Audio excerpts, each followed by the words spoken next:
বসেই আছে, তাই না? বসে বসে চলাফেরা করতেছে। তড়িৎ মানে কি বলতো? মূলত একটা ইলেকট্রন, ঠিক আছে? এখন ইলেকট্রনের কোন জিনিসটা আমরা পড়াশোনা করি? চার্জ নিয়ে পড়াশোনা করি। এখন চার্জ মানে কি বলতো? চার্জ কি বলতে পারবা? চার্জ কি?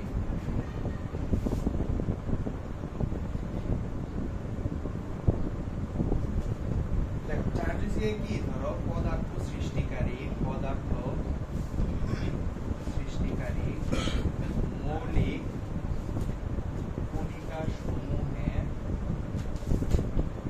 কণিকা সমূহের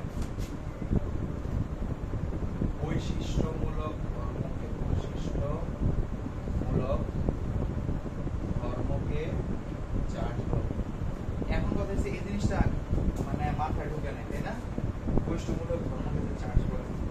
এখন তোমাদের অন্যভাবে বুঝে, ধরো একটা মলিকিউল নিলাম, আমি বললাম যে এটা কি আমার সোডিয়ামের একটা অণু, ঠিক আছে? কেমিস্ট্রিতেই যাই, কেমিস্ট্রিতেই গেলাম, বললাম এটা কি একটা সোডিয়ামের মলিকিউল। এটা কি চার্জিত বস্তু? বলো তো, এটা কি চার্জিত? এটা কিন্তু চার্জিত না। ইদার এটা কি করবে? একটা ইলেকট্রন ত্যাগ করবে, অথবা এই একটা ইলেকট্রন কি করবে? রিসিভ করবে। যখন নাকি সে ত্যাগ করবে বা রিসিভ করবে, তখনই সেটা কি হবে? চার্জিত হবে। বললাম যে এটা একটা এক্স মলিকিউল, যখন নাকি একটা ইলেকট্রন সে ডোনেট করছে, মানে কি এক্স লিভ ইলেকট্রন, দেন এটা কিসে পরিণত হয়ে গেছে বলো তো? পজিটিভ চার্জে চার্জিত হয়ে গেছে। যখন নাকি সে কি করবে? একটা ইলেকট্রন রিসিভ করবে, তখন সে কি হয়ে যাবে বলো তো? নেগেটিভ চার্জে চার্জিত হবে। তার মানে চার্জ আসতেছে কোথা থেকে? সে কয়টা ইলেকট্রন সে রিসিভ করতেছে সেটার উপর ভিত্তি করে আসতেছে। তাইলে কি এটা কি আমার চার্জ? এটা কি আমার চার্জ? এটা কিন্তু চার্জ না। চার্জটা হইতেছে আমার কিউ। কিউটা কি? কয়টা ইলেকট্রন সে রিসিভ করছে বা কয়টা ইলেকট্রন সে কি করছে? গ্রহণ করছে, সেটা গুণফল। এই এন মানে কতটি ইলেকট্রন রিসিভ আর গ্রহণ করতে পারছে। জি, ভাষাগত পার্থক্য বলবেন না। হ্যাঁ, বলবেন রিসিভ আর ত্যাগ। বুঝেন নাই? রিসিভ মানে কি? ত্যাগ করা। রিসিভ মানে গ্রহণ করা। আপনি বললেন না রিসিভ, আপনি এখানে বললেন না, মানে রিসিভ কি বলে? একবার বললেন রিসিভ করলো, আর একবার বললেন গ্রহণ করলো। ডোনেট করলো। ডোনেট, ডোনেট, ডোনেট না গ্রহণ। ডোনেট মানে সে ত্যাগ করা, দিয়া দেওয়া। আমি কিছু গ্রহণ। ডোনেট। এই যে ক্লাস, এখানে ক্লাস হবে না? এখন কি করছে? রিসিভ করছে না, তখন ক্লাস। এখন দেখো তো, কোনো সময় কি এরকম হবে? অর্ধেক ইলেকট্রন গ্রহণ করছে, হবে? হবে না কিন্তু। তার মানে এই এন এর ভ্যালুটা কখনোই কি হইতে পারবে না? কখনোই ফ্র্যাকশন হবে না। এখন এই যে ইলেকট্রন দেখলাম, এই ই মানে কি বলতো? ই মানে হচ্ছে ইলেকট্রনের চার্জ। এখন ইলেকট্রনের চার্জ কতটুকু বলতে পারবা? ইলেকট্রনের চার্জ কতটুকু? ইলেকট্রনের চার্জ আছে 1.6 × 10⁻⁹ যেটা আমার দিকে তাকাই দিচ্ছে, মনে হচ্ছে জানো জীবনে প্রথম পড়া দেখতেছো, ঠিক আছে? 1.6 ইলেকট্রনের চার্জ, এটা 1.6 × 10⁻⁹ কি কুলম, এই যে পার্সেন্ট 19 কুলম। এখন কথা হয়েছে যে তাহলে পরীক্ষার সময় কি প্রশ্ন আসবে? পরীক্ষার সময় আসবে যে কোনো একটি কণার চার্জ 0.8 কুলম হওয়া পসিবল, হওয়া সম্ভব? হ্যাঁ, সম্ভব না। কেন? 0.8 কুলম হওয়া সম্ভব চার্জ? তুমি ভাগ দাও 0.8 রে, দেখো এই যে 0.8 তোমার যে ভ্যালুটা দিচ্ছে, এটা কিসের বলছো? চার্জের মান। দেখো কিউ এর মান কত? 0.8 কুলম। এখন আমার বের করতে হবে কি এন এর ভ্যালুটা। এন ইকুয়াল টু কি হবে? Q divided by E. Q এর ভ্যালু কত? 0.8। ইলেকট্রনের ভ্যালু কত? 1.6 × 10⁻⁻ কত? 9। এখন তুমি দেখো যে এটাতে ফ্র্যাকশন আসে কিনা। যদি ফ্র্যাকশন আসে তাহলে সেটা কি হবে? না, এটা চার্জ হওয়া সম্ভব না। যদি এরকম হয় যে ফ্র্যাকশন আসে নাই, মানে একটা সলিড ভ্যালু আসে, যেমন ধরো 5 × 10⁻8, এটা কিন্তু সলিড ভ্যালু। কিন্তু যদি এরকম আসে 1.6 × 10⁻8, এটাও তো সলিড ভ্যালু। 10⁻8 মানে কি? 16 × 10⁻7। এখন যদি মান আসে এরকম 1.6 × 10⁻1, তাও তো সলিড। যদি আসে 1.667 × 10⁻1, এখন তো আর আমার এটা সলিড ভ্যালু না। দেখো তো কত আসে? 16.67। সম্ভব? এটা সম্ভব না। এই দিকে খেয়াল রাখা লাগবে। এই প্রশ্নগুলো খুব মানে এরকম ভ্যালু দিয়ে আসবে অ্যাডমিশনে। তোমাদের এই যে 0.8 না, এটার মান আসবে 5.5 into 10 to the power something 24 বা সামথিং, অর্থাৎ n এর ভ্যালু। এগুলো দেখো যে এমসিকিউ দিয়ে বেশি দেয়, ঠিক আছে। আর খ নাম্বার প্রশ্ন, তাহলে একটা খ নাম্বার প্রশ্ন করলাম, আর একটা কি এমসিকিউ করলাম।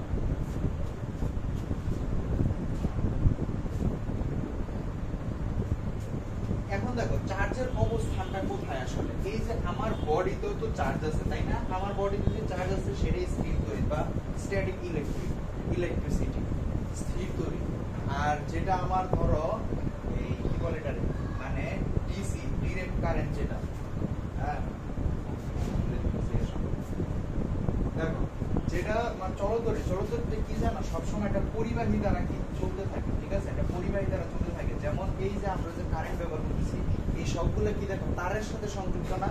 একটা তার ডিসকানেক্ট হয়ে গেলে এই তার ইলেকট্রনটা বা এইগুলো কি আর চলবে? চলবে না। আর স্থির তড়িতের ক্ষেত্রে কিন্তু কোনো তারের দরকার হবে না। এইটা হচ্ছে সবচেয়ে দুর্বল একটা বল, ঠিক আছে। স্থির তড়িতে আমরা পড়াশোনা করি, ধরো একটা ইলেকট্রিক ফিল্ড আছে এখানে, যেমন আমার আশেপাশে একটা ইলেকট্রিক ফিল্ড আছে, আমার বডিতে মলিকিউল আছে না। এখন মলিকিউল যদি কোনোভাবে ডিআয়োনাইজ হয়ে যায়, তাহলে ওইখান থেকে একটা ইলেকট্রিক ফিল্ড সৃষ্টি হবে। এরকম যেমন এই যে ম্যাগনেট বা ধরো এই চুম্বক, কখন একটা আরেকটার আকর্ষণ করে বলো তো? আচ্ছা, এটা একটু কমপ্লিকেটেড হয়ে যায়। আকর্ষণ তখনই করে, ধরো একটা ম্যাগনেট আছে এখানে, ঠিক আছে। এটা নিজস্ব একটা ক্ষেত্র আছে, ঠিক আছে। এই ক্ষেত্রের কাছাকাছি যখন তুমি আসবা, তখন হয় তোমার এটার কাছে টানবে, অথবা সেটার কি করবে, বাইরে ঠেলে নেবে। তার মানে কি, এটা একটা নিজস্ব ক্ষেত্র আছে। এই ক্ষেত্রটার বলে তড়িৎ ক্ষেত্র। এই তড়িৎ ক্ষেত্রের মধ্যে নিয়ে আসার জন্য দেখো, এই যে নিয়ে আসার জন্য যে পরিমাণ কাজ করতে হবে সেটারে বলা হবে তড়িৎ বিভব। আর এই যে এখানে আনার ফলে এই যে পরিমাণ বল অনুভব করবে সেটার বলবে প্রাবল্য। এই যে আমরা সেই তিনটা জিনিস করবো, একটা হচ্ছে তড়িৎ ক্ষেত্র, একটা হচ্ছে তড়িৎ প্রাবল্য, আর একটা কি তড়িৎ বিভব, ঠিক আছে। এই জিনিসটা আমরা করবো, এই তিনটা জিনিস। ম্যাগনেটের ইয়াগুলো শুধু দুই প্রান্তে কাজ করে না? হ্যাঁ, দুই প্রান্তে মাঝখানে করে না বা সাইডে? মাঝখানে করে না কে। এখন তুমি চাইলে মানে এটা আমরা ধরার জন্য ধরে নিতে, এই পুরো অংশটা নর্থ। এখন মাঝখানে কি আছে বলতো? এটা তো আমরা দুইটা ভাগে ভাগ করছি, এতটুকু আমার নর্থ, এতটুকু সাউথ। মাঝখানে কিছু আছে? মাঝখানে তো কিছু নাই। সাইড দিয়ে? কোন সাইড দিয়ে? উপরের সাইড বা নিচের সাইড? তুমি এই জিনিসটা চিন্তা করো, এটা তোমার ম্যাগনেট। এটার এই এতটুকু অংশটা ধরো নর্থ, আর এতটুকু অংশটা কি ধরে, কোনটা বলো, কি বলে, বলো south. North pole, south pole.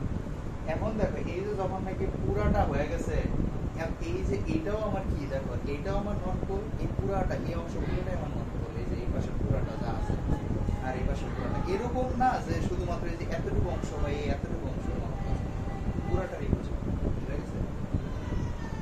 কিন্তু এই যে এই জায়গায় প্রশ্নটা আসে যে, কিন্তু আমরা দেখি কি জানো, এই পাশটাই বেশি আকর্ষী হয়, এই পাশটাই বেশি আকর্ষী হয়। কেন আকর্ষী হয় জানো? এটাই এখন বলতে চাইতাম।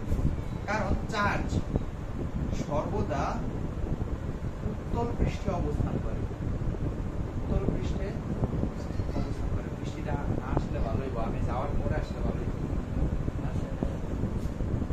চার্জ সর্বদা কি হয়, উত্তল পৃষ্ঠে অবস্থান করে, ঠিক আছে। উত্তল বা তীক্ষ্ণ স্থানে, ঠিক আছে। তীক্ষ্ণ, এখন দেখো একটা ছুরি আছে, ঠিক আছে, একটা সোর্ড।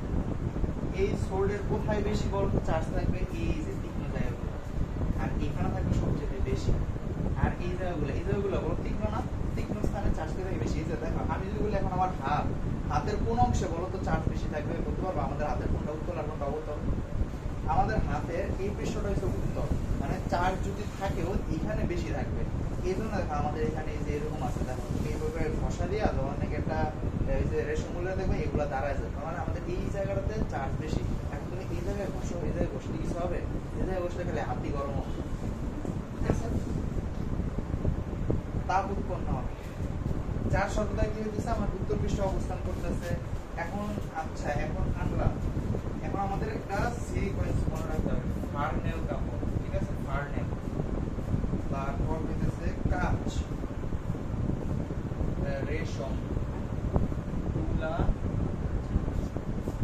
তারপর হইতেছে আমার ইবোনাইট। আছে 18টা, কিন্তু এগুলো থেকে কোশ্চেন বেশি হয়, মানে এই জন্য এটা বেশি। এখন দেখো ফার্নেলের সাথে একটা ইবোনাইট বসলাম, কোনটা ধনাত্মক হবে আর কোনটা ঋণাত্মক হবে? ফার্নেলের সাথে তুললে এটা ধনাত্মক হবে, এটা কি হবে ঋণাত্মক হবে। এখন আমি ইবোনাইটের সাথে তুলা ঘষবো, এখনো আমার ইবোনাইট ঋণাত্মক হবে, তুলা পজিটিভ হবে। কিন্তু এখন আমি কি করবো, কাচের সাথে তুলা ঘষবো। এখন যদি আমি কাচের সাথে তুলা ঘষি, এটা আমার পজিটিভ হয়ে যাবে, এটা তখন আমার নেগেটিভ হয়ে যাবে। তার মানে কি সিকোয়েন্সটা হইছে আমার ধনাত্মক চার্জে চার্জিত হওয়ার প্রবণতা এই দিক থেকে, ঠিক আছে, ফার্নেল থেকে ইবোনাইট পর্যন্ত। তুমি একটা জিনিস চিন্তা করো, মানে যেটা উপরে আছে, দেখো ফার্নেল উপরে আছে, যারা উপরে থাকবে তাদের ধনাত্মক হওয়ার পসিবিলিটি তত বেশি বা চান্স তত বেশি হবে, বুঝা গেছে? তার মানে দেখো ফার্নেলের সাথে কাজ করলে এখন কাজ কি হয়ে যাবে, নেগেটিভ হয়ে যাবে, ফার্নেল পজিটিভ। এখন কাচের সাথে রেশম করলে কাজ পজিটিভ, রেশম। এখন দেখো তো তুলার সাথে ইবোনাইট করলে কি হবে বলো তো, তুলা পজিটিভ হবে, ইবোনাইট নেগেটিভ হবে। কিন্তু আমি যদি করি যে রেশমের সাথে তুলা, এখন আবার তুলা কি হয়ে যাবে, নেগেটিভ হয়ে যাবে। বুঝতে পারছো? বুঝা গেছে? মনে থাকবে এই সিকোয়েন্সটা, এই সিকোয়েন্সটা মনে থাকবে। এখন আসো আমরা কুলম্বের সূত্র করব। কুলম্বের সূত্র,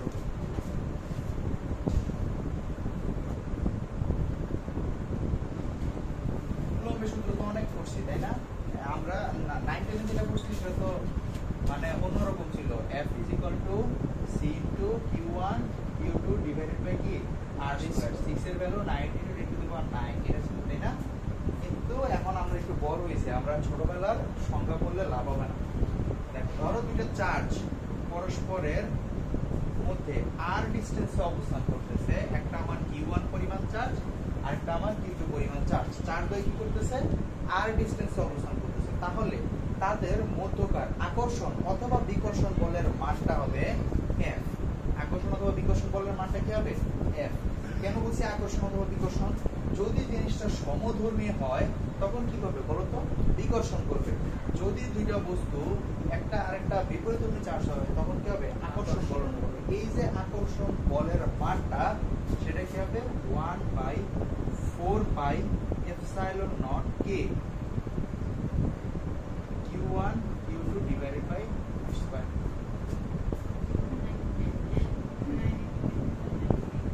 9 × 10⁹ এইটার ভ্যালুই হয়েছে আমার 9 × 10⁹। কিন্তু এখন কথা হচ্ছে এটা সবসময় শূন্য মাধ্যমে ছিল, এখন আমি চার্জটা পানিতে নিয়ে আসলাম। পানির মাধ্যমের জন্য আমার এখানে ε0 এর ভ্যালুটা লাগবে না, ε0 এর ভ্যালুটা লাগবে, ঠিক আছে? এখন এখানে আমরা দুইটা টার্ম পাইলাম, একটা হচ্ছে আমার কিসের মান পাইছি, আচ্ছা তারপরে আগে আমরা এটার ভেক্টর রূপ, দেখো আমরা ভেক্টর যেহেতু করছি ভেক্টর কাজে লাগাইতে হবে।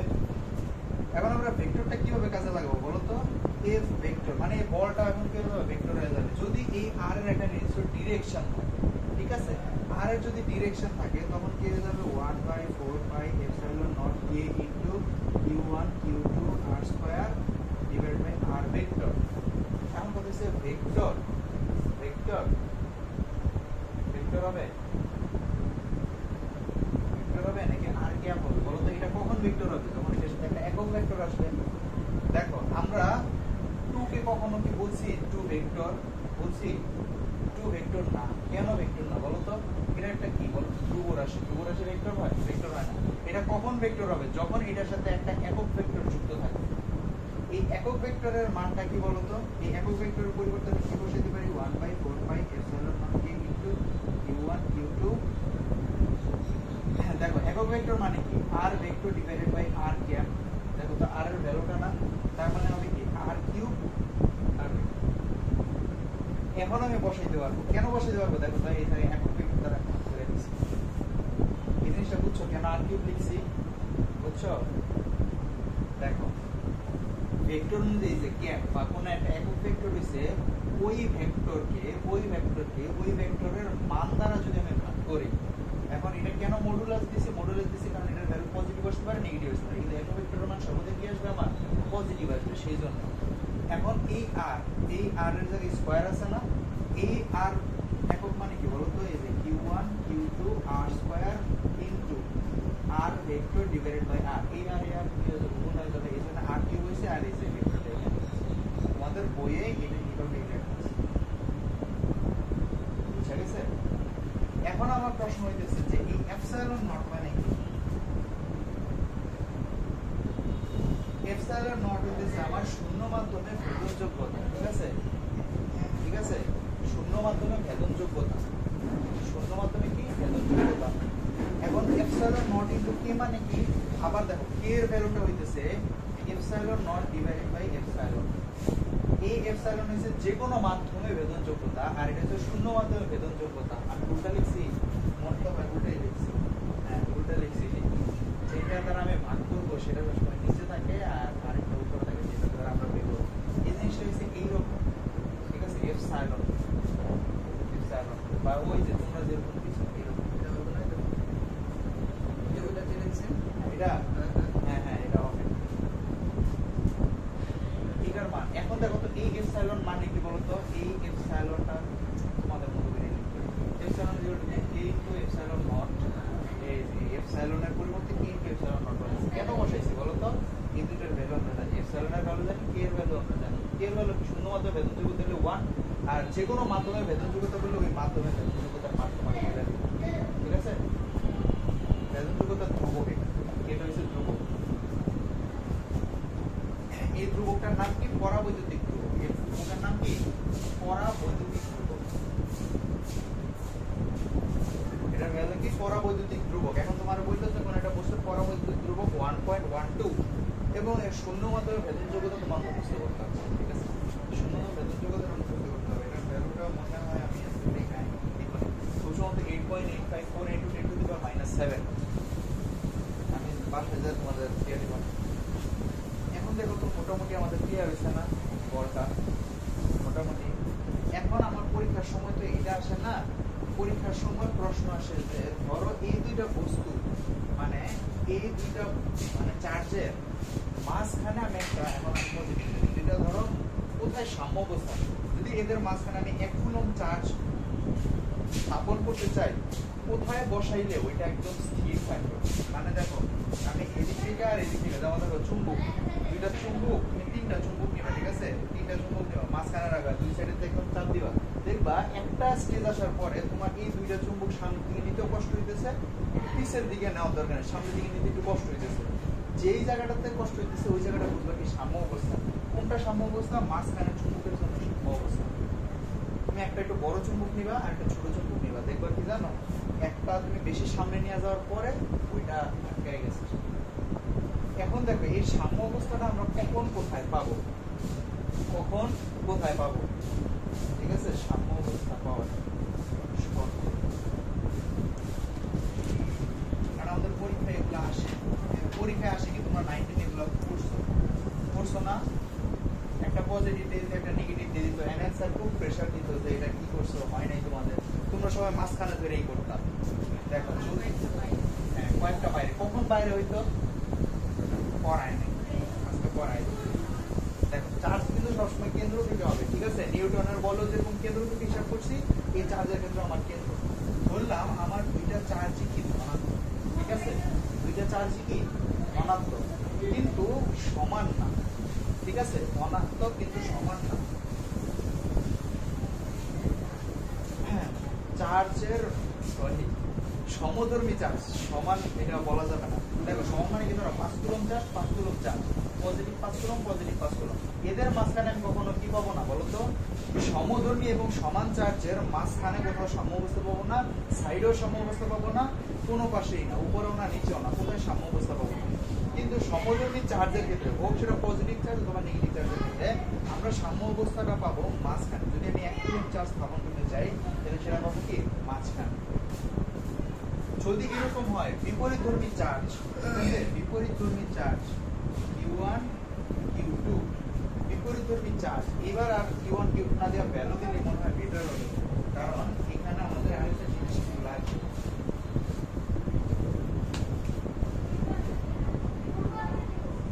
দেখো এবার আসলে আমার প্লাস 10 কুলম্ব মাইনাস 5 কুলম্ব এই দুইটার মাঝখানে, ঠিক আছে? এই দুইটার এখন কি আর আমি মাঝখানে পাবো বলো তো? মাঝখানে পাবো।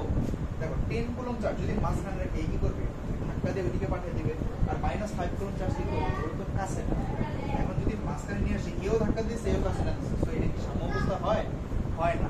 তার মানে কি করতে হবে? 10 কুলম্ব চার্জ এটা ধাক্কা দিবে আর এটার যে আকর্ষণ করবে এটা সেম টু সেম দিতে হবে, ঠিক আছে? তাহলে এটা কখন হবে? দেখো 10 কুলম্ব চার্জ এটা ধাক্কা দিল, আমি যদি এখানে 1 কুলম্ব চার্জ বসে দেখো এটা ধাক্কা দিবে কিন্তু এটা আকর্ষণ করবে না। তো এটা এবার আকর্ষণ করবে অর্থাৎ বাহিরে। এখন এটা কোথার বাইরে পাইছে বলো তো?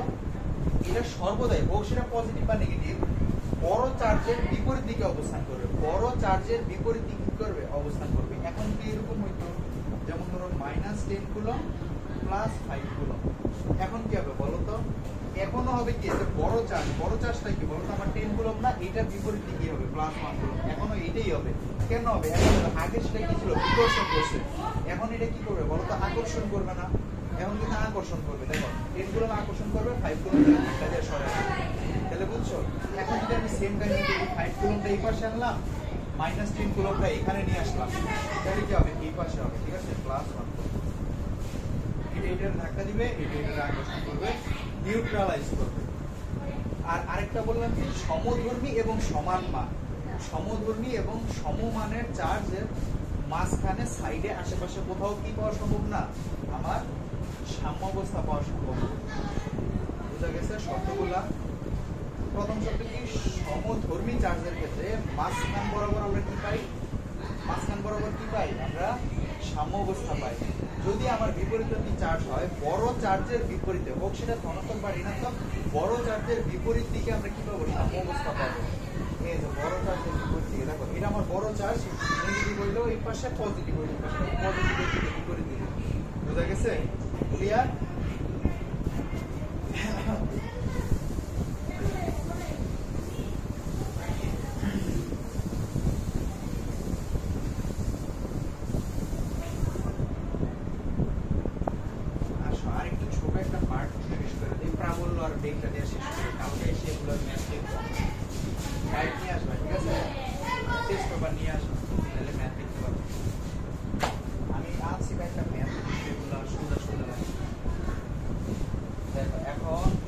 প্রাবল্য দেব, তাই না?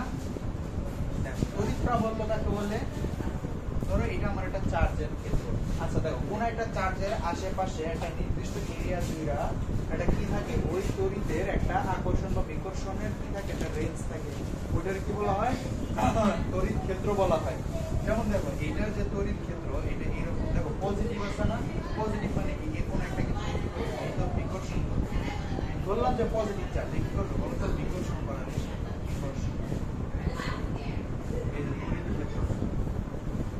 এখন কি তড়িৎ ক্ষেত্র কিসের উপর ডিপেন্ড করে, আমার এই যে চার্জের ভ্যালুটা যত বেশি বড় হবে এই তড়িৎ ক্ষেত্র তত বেশি ঘন হবে, ঠিক আছে? এই তড়িৎ ক্ষেত্রটা কি হবে তত বেশি ঘন ঘন হবে, বুঝতে পারছো? তড়িৎ ক্ষেত্র কি হবে বেশি ঘন ঘন।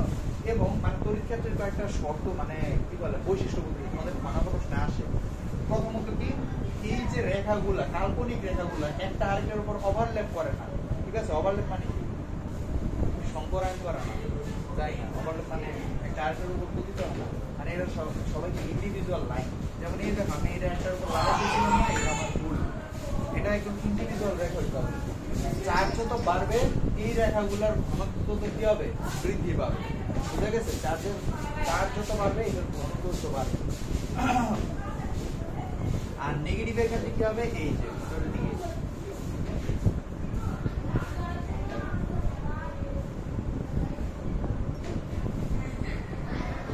ভিতরের দিকে। এখন কথা হইতেছে তড়িৎ প্রাবল্য কাকে বলে। আমরা বলবো কি, এখন তড়িৎ ক্ষেত্র তো বললাম, এখন আমরা বলবো কি তড়িৎ প্রাবল্য। আর সাথে সাথে একই সাথে পড়ে ফেলবো তড়িৎ বিভব, একই সাথে বলবো তড়িৎ বিভব। এখন দেখো প্রাবল্য কাকে বলে, কোন একটি তড়িৎ ক্ষেত্রে 1 কুলম চার্জ স্থাপন করলে আমার এই যে কিউ কুলম চার্জ যে পরিমাণ বল অনুভব করবে, দেখো এইটার তড়িৎ ক্ষেত্রের মধ্যে কার তড়িৎ ক্ষেত্রে চার্জ স্থাপন করতেছে বলতো, কিউ কুলম চার্জের প্লাস কিউ কুলম চার্জের তড়িৎ ক্ষেত্রে যদি 1 কুলম চার্জ স্থাপন করি, তবে কিউ কুলম চার্জ যে পরিমাণ বল অনুভব করবে তাকে কি বলা হবে, তড়িৎ প্রাবল্য বলা হবে। প্রাবল্য বলে, তাই কি বলা হবে, তড়িৎ প্রাবল্য বলে। তুমি বুঝতেছো? এই যে 1 কুলম চার্জ নিয়ে আসলাম, এখন তুমি এখানে 5 কুলম চার্জ আনি। আচ্ছা 5 কুলম চার্জ একটু পরে আসি। আমি কি বললাম, সাপোজ যে পরিমাণ বল অনুভব করে না, তার মানে বল কি দ্বারা প্রকাশ করি বলো তো? F দ্বারা প্রকাশ করি। আর তড়িৎ প্রাবল্য কি দ্বারা প্রকাশ করি? E দ্বারা প্রকাশ করি। এখন কথা হচ্ছে যে এই যে পরিমাণ F পরিমাণ বল অনুভব করবে সেটাই কি Q, তাই তো? এখন আসো তোমাদের আরেকটু সিম্পলিফাইং বুঝছো?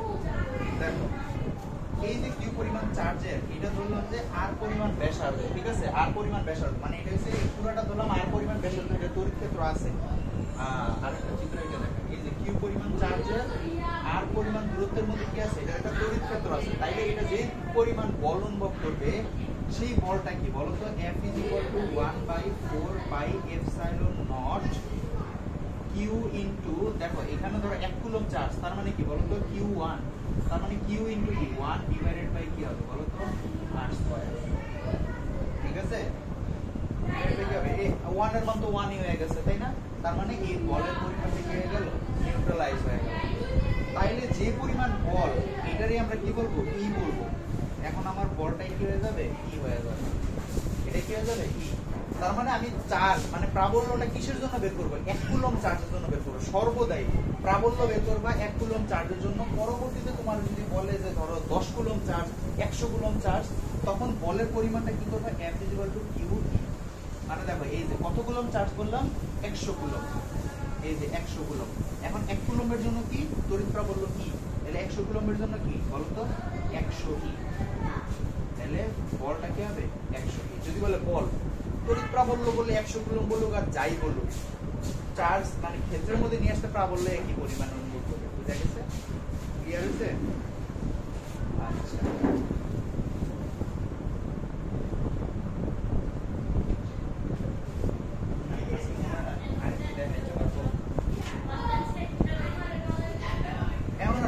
প্রাবল্য আমরা স্ফিয়ার দেখব, ঠিক আছে? তল তল দেখব, এটা লিখছিলা। আচ্ছা তুমি ইয়া করো, বিভব আরেকটু পরে, আগে তল শেষ করতে হবে, তল শেষ করার পরে বিভব। আচ্ছা দেখো বিভবটা কি হবে জানো? ওই যে 1 কুলম্ব চার্জ আমরা হিসাব করলাম না, ওই 1 কুলম্ব চার্জের যে পরিমাণ কাজ করা লাগে ওই প্রাবল্যের এগেইনস্টে, ওইটারে আমরা কি বলবো? বিভব। যদি হয় 1 কুলম্ব আর যদি হয় 10-15 কুলম্ব তখন আবার সেটা হয়ে যাবে ডাব্লিউ, বা কাজের পরিমাণ কৃত কাজ হয়ে যাবে। বুঝছো? আগে আমরা স্ফিয়ার বা তল দেখি, ঠিক আছে? তড়িৎ প্রাবল্য দেখি। ধরো আমি একটা বস্তু নিলাম, সেটা নাম নিরেট। নিরেট মানে কি বলতো? নিরেট মানে কি? ভিতরে পূর্ণ, ঠিক আছে? ভিতরে পূর্ণ। এই দুইটা নিরেট নিলাম, আরেকটা নিলাম স্ফিয়ার, এটা ফাঁপা। এটা কি? ফাঁপা। এখন আমরা কি বলছিলাম? বস্তুর চার্জ সর্বদা কোথায় থাকে? উত্তল পৃষ্ঠে থাকে। এই যে আমার উত্তল পৃষ্ঠে থাকে, উত্তল পৃষ্ঠে থাকে। এইটার জন্য এই যে উত্তল পৃষ্ঠের যে চার্জ বা প্রাবল্য সেটা কি হবে বলতো? E = 1/4 pi epsilon naught K। কি আছে? এপসাইলন নট K দিছিলাম না তোমাদের আগের সূত্রে? দেখো তো, K না দিলে K দিয়া নাও। K দিছিলাম, দিছিলেন না? দিছি না, এই নাই, 1/4 এপসাইলন দিছি। K দিই, এখানে K দিয়ে নিও, Q divided by R square. R মানে কি বলতো? এটা কি কেন্দ্র ছিল না? এই যে কেন্দ্র, এখন কথা হচ্ছে এটা তো পৃষ্ঠে, তাহলে কেন্দ্রে কি আছে বলতো? কেন্দ্রে বা এই জায়গাটাতে কি আছে? চার্জ। তাহলে এটার যে কেন্দ্রে চার্জ, কেন্দ্রে চার্জ, সরি চার্জ না, প্রাবল্য, প্রাবল্য E = 0। E = কি? 0। বুঝা গেছে? এখন আসো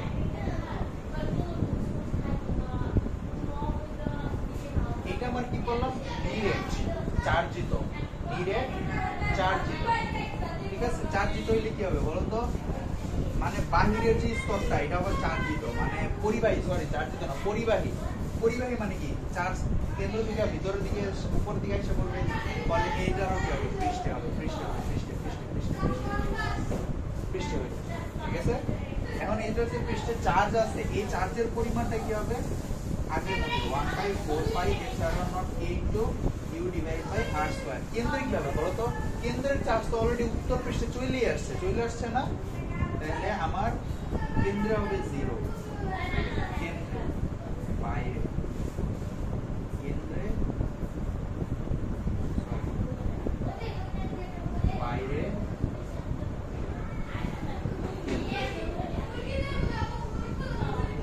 এখন আসো বাইরের দিকটা আমার অপরিবাহী, ঠিক আছে? তাহলে চার্জটা কি হবে বলতো? কেন্দ্রে ট্র্যাপ হয়ে থাকবে না? এখন আমার চার্জটা কি বলতো? কেন্দ্রে ট্র্যাপ হয়ে থাকবে না? এখন যখন চার্জ কেন্দ্রে ট্র্যাপ হয়ে থাকবে তখন আর আমার কুলম্বের সূত্র কাজ করবে না, ঠিক আছে? তখন আমার চলে যেতে হবে গাউসের সূত্র। কোথায় যেতে হবে? গাউসের সূত্রে। এখন গাউসের সূত্র তো আমি তোমাদের এখনো দেখাই নাই, সো আমি শুধু বইটা রাখি, ঠিক আছে? কেন্দ্রে আমার চার্জের পরিমাণ equal to 1/4πε0a q divided by r cube r square. ভেক্টরের রূপান্তরটার মতো, ঠিক আছে? এটা ভ্যালু আসবে। তাহলে পৃষ্ঠে কি আসবে বলতো? পৃষ্ঠে কি আসবে? পৃষ্ঠে 0। কিন্তু আমি পৃষ্ঠকে যদি আরেকটু উপরে এখানে কুলম্বটা নিয়ে আসি, চার্জ স্থাপন করি, দেখো এখন এই চার্জের জন্য আমার ক্ষেত্রটা কি বলতো? এতটুকু না, তার মানে এখানে কি চার্জ বাহিরেও কি করবে? বাইরেও কি চার্জ প্রাপ্ত হবে না? পৃষ্ঠে হবে না, কিন্তু বাইরে তো হবে। বাইরে হবে না? বাইরে কিন্তু হবে। বাইরের জন্য কি বলতো? 1/4πε0 q divided by r square.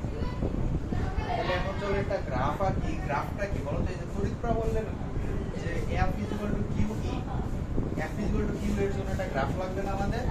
f q এর গ্রাফটা হচ্ছে এরকম। যদি আমি e এর ভ্যালুটা এখানে দিলাম, f এর ভ্যালু মানে আমি বল আর যে এটার মানটা দিই করি প্যারাবোলা qe,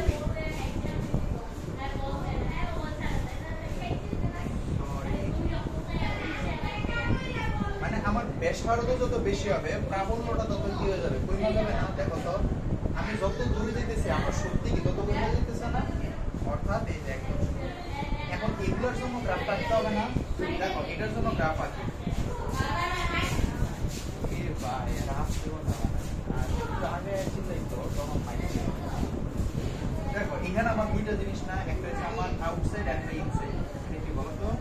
ভিতরে আমার চার্জটা ভিতর থেকেই তো বাইরে আসছে, বাইরে আসছে না? ভিতরে বাইরে, ভিতরে বাইরে। এখন দেখো আগে এইটার জন্যই দেখাই। কেন্দ্রে কি ছিল বলতো? 0। তার মানে এখানে কিছু আছে? নাই। তারপরে আবার এইরকম। এটার জন্য তো সেম হবে, তাই না? এরকম একটা কিছু সময় পরে আসে। কিন্তু এটার জন্য কি হবে? দেখো তো ভিতরে চার্জ আছে না? ভিতরের চার্জটা এইভাবে যায়, ঠিক আছে?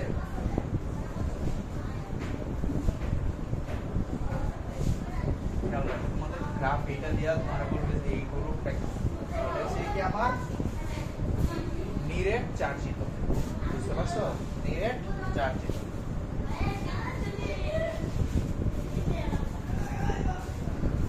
এখান থেকে আরো অনেক প্রশ্ন আছে প্রাবল্যের, এটা আমাদের করতে হবে। প্রাবল্যের থেকে আমাদের প্রশ্ন আছে, যেমন ধরো তোমার এরকম একটা ত্রিভুজ দিল, ত্রিভুজের এখানে একটা চার্জ, এখানে একটা চার্জ দিল, এখানে চার্জ একটা বস্তু রাখলো, বস্তুটা কি উপরের দিকে যাবে না নিচের দিকে নামবে, বা উপরের দিকে বা ভাসমান রাখতে কিন্তু এক্সট্রা বল লাগবে, এগুলো কিন্তু দেয়। অফ করি ভাই।